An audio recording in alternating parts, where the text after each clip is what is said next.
Hi friends, welcome to ಪ್ರಸಿದ್ಧ idols. ಇವತ್ತು ನಾನು ನಿಮ್ಗೆ ಕೃಷ್ಣ ಕಾಳಿ ವಿಗ್ರಹದ ಬಗ್ಗೆ ಒಂದ್ ಸ್ವಲ್ಪ ಮಾಹಿತಿ ಕೊಡಕ್ ಪ್ರಯತ್ನ ಪಡ್ತೀನಿ. ವೆಸ್ಟ್ ಬೆಂಗಾಲ್ ಅಲ್ಲಿ ಕಾಳಿಘಾಟ್ ಅಂತ ಒಂದ್ ಜಾಗ ಇದೆ, ಅಲ್ಲಿ ಕೃಷ್ಣ ಕಾಳಿ ಮಂದಿರ್ ಅಂತ ಕೂಡ ಇದೆ.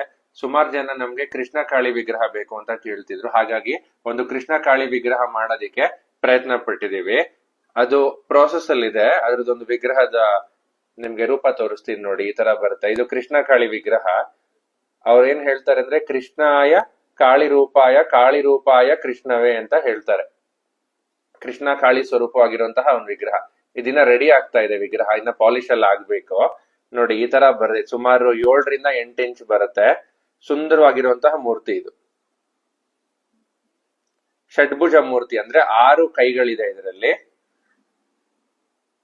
ಬಲ್ಗಾಲು ಮುಂದೆ ಬಂದಿರುತ್ತೆ, ಎಡಗಾಲ್ ಹಿಂದೆ ಇರುತ್ತೆ.